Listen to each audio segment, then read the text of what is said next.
Hi, Taurus. Welcome to your June 2021 Astro Update. It's Serena here. So, when the month of June rolls around every year, you always start the month with the sun in your second house of earned income. So, think back all the years of your life.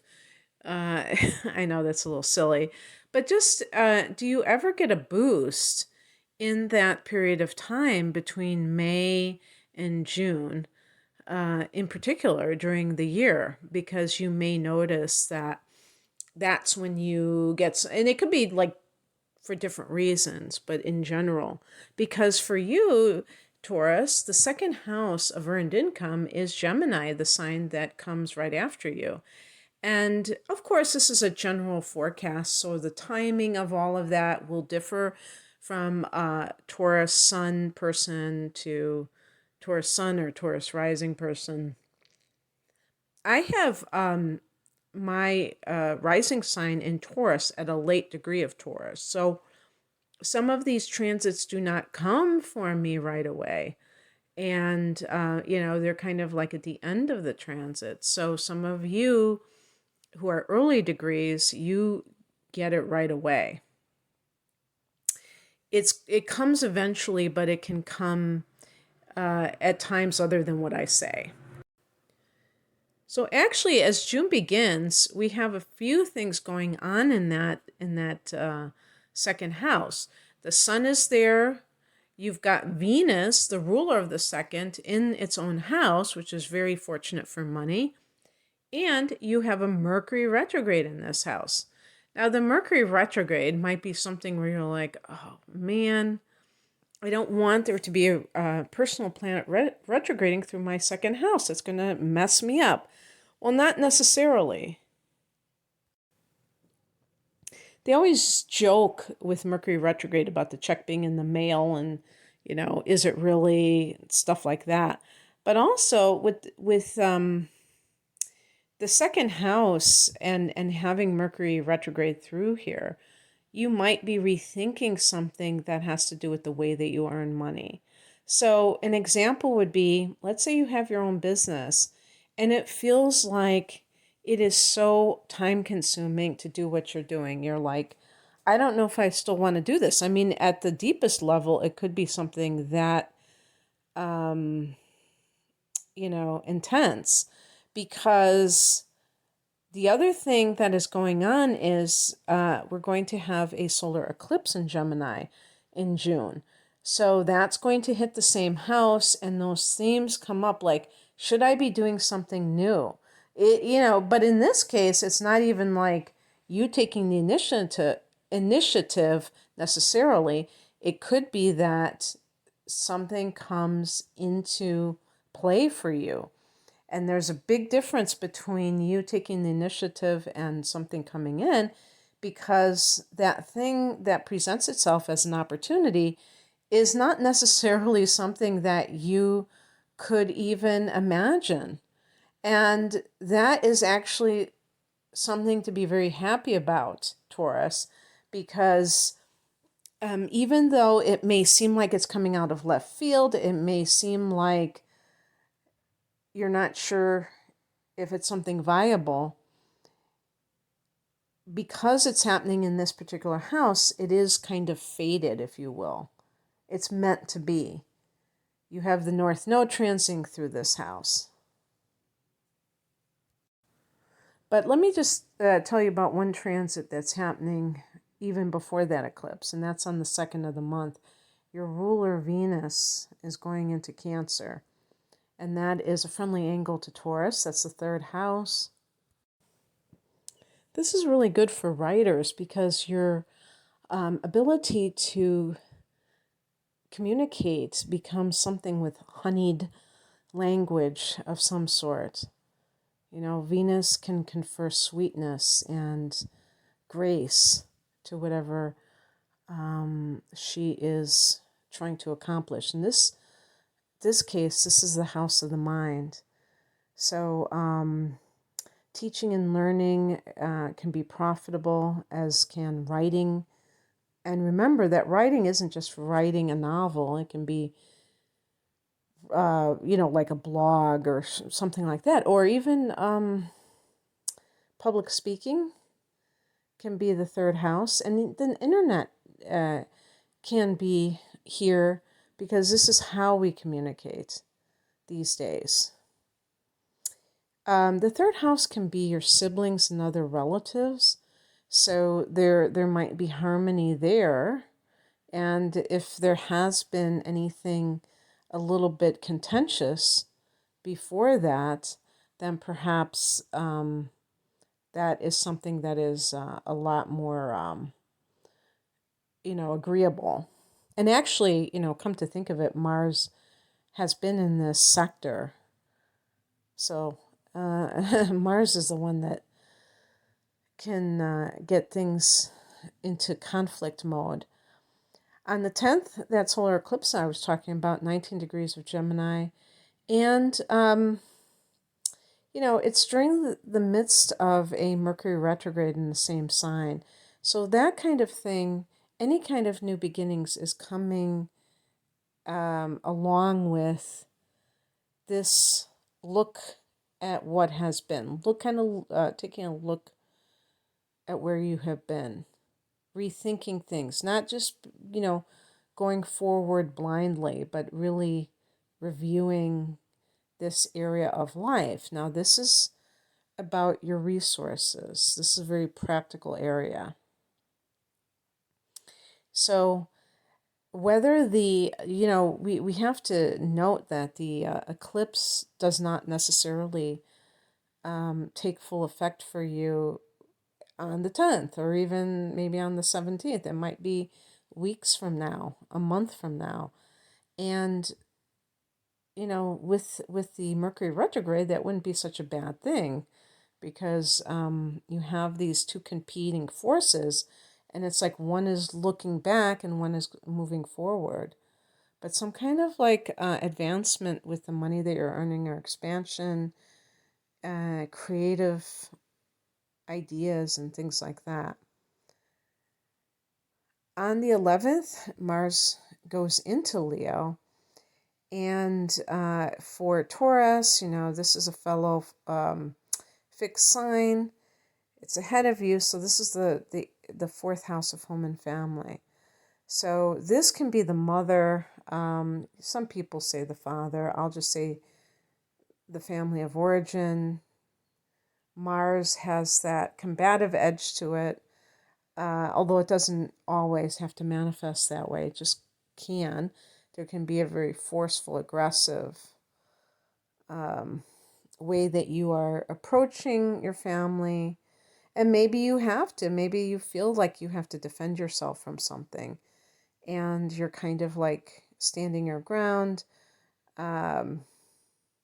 letting people know what your boundaries are and fighting back. So this is also, if this is real estate matters, and let's say that you had some kind of problems with neighbors while Mars was in the third house, because neighbors can be the third house, you might be constructing a fence. I don't know, was it Robert Frost that said fences make good neighbors? I think that was Robert Frost, but I'm not sure. Or was it Mark Twain? No, I think it was probably Robert Frost. But,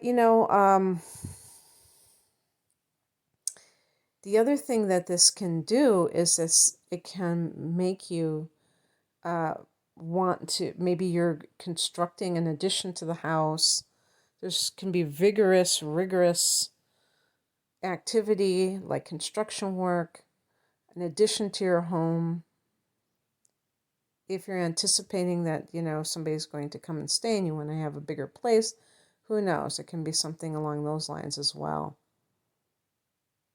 On the 20th, the sun goes into Cancer. So this is in that third house again. The sun provides that creative inspiration as well as focus for this. On the 22nd, oh yeah, but I still haven't typed this into here. On the same day, Jupiter goes retrograde in Pisces, and this is also friendly to you. Another sextile, but coming from the opposite direction, coming from the 11th house. But even Jupiter retrograde, while it's still in Pisces until the end of July, can be working on your behalf, Taurus, because it could be having your hopes and wishes come true, maybe one that you kind of let go of and it comes true for you anyway. And sometimes that is what happens, because when we let go of resistance and needing something to make something happen, it can, it gives it space to breathe and lets the dream come to you. On the 22nd, Mercury goes direct. And that's in that area of money and possessions. If you have any kind of snafu along these lines, Taurus, if you have any kind of slowdown in your money making, or maybe there's disarray because you don't feel like you have solid ground at this time, for any reason, just understand that this too shall pass. Mercury, whether it's retrograding, whether it's just its straight transit through a house, is very quick. I remember last year, I had Jupiter. I think it was Jupiter, because that's my ruler, my sun sign. My sun sign's ruler, and it was in an area. I think like this. I don't know. I'm not sure exactly what it was, but I think it was like Jupiter. But I remember I had like a slowdown. I had like some things happen last fall that really I had to be very like positive as I could be, because believe me, it made me rethink a lot of things. And then all of a sudden, and this was right around the time that Mars went direct, and it was like mid-November, it was like everything started to get better. I think it might have been the Mars retrograde. Everything started to improve. And it was such a relief. But I really believe that it is not just the transit that is, what is impacting the person. It's really the mindset. And that is what has to be looked at. Because the transit itself, even if you think that these things are, slowing down for you or what have you, at a higher level, it could be that your own kind of erroneous beliefs are catching up to you because of the way that you're conducting yourself. And, you have to face those things, and then it's like everything seems to gel.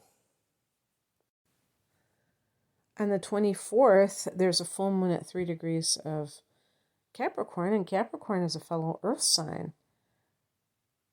And Capricorn is coming from your 9th house, is in your 9th house, forming a trine to your sun or your rising sign. Ostensibly, actually, not really for everyone, but it is in the same element. It's only at 3 degrees of Capricorn, so very, very much at the beginning of the sign. And so this is your 9th house, but for a lot of you, you'll actually experience this in your 8th house. And a full moon in the 8th house, wow, that's pretty intense, because that's Scorpio's house.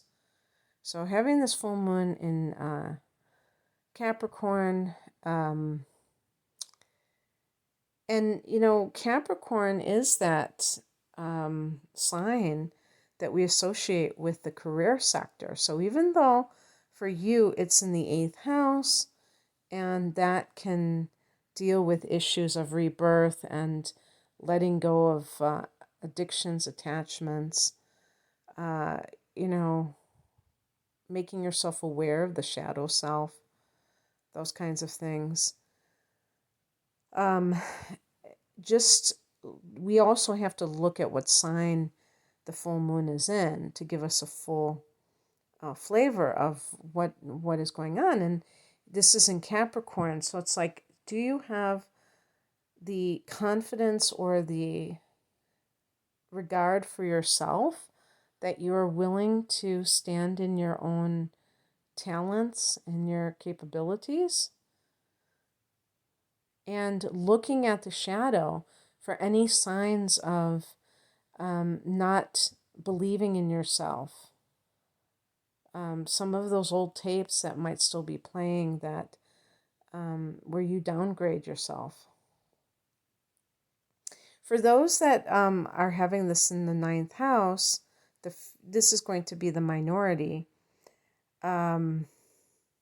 This can be like maybe like a spiritual download, because the ninth house is like this really connected to the God. The eighth house can also have similar elements to it like that. But the ninth house is also the house of expansion and abstract thought. So sometimes it can be like a eureka moment where you put two and two together about things that have been happening that have kept you from maybe feeling positive, because this is, Jupiter's house, the ninth house, and it can be, positive vibes. But, this is Capricorn, and Capricorn is ruled by Saturn, and there tends to be that kind of dour quality from Saturn. So seeing how that, any pessimism may creep into your attempts at being positive and how you can change that. On the 27th, Venus goes into Leo, so we already have Mars there now. The other half of the Divine Lovers goes into this area of home and family. If you are putting an addition to a home or really cleaning it out so that you can sell it, Venus here can be the money. Somebody's giving you money for the property, so you're profiting from real estate, getting money from family. You can just have this wonderful time enjoying your home, luxuriating in your home. Venus is very languid, just kind of really chilling, and not just enjoying being, pampering yourself and treating yourself to pleasurable things in a domestic setting. Okay, that's what I have for you, Taurus. I hope that you enjoyed this. If you would like a personal reading, the link is below. Take care. Bye.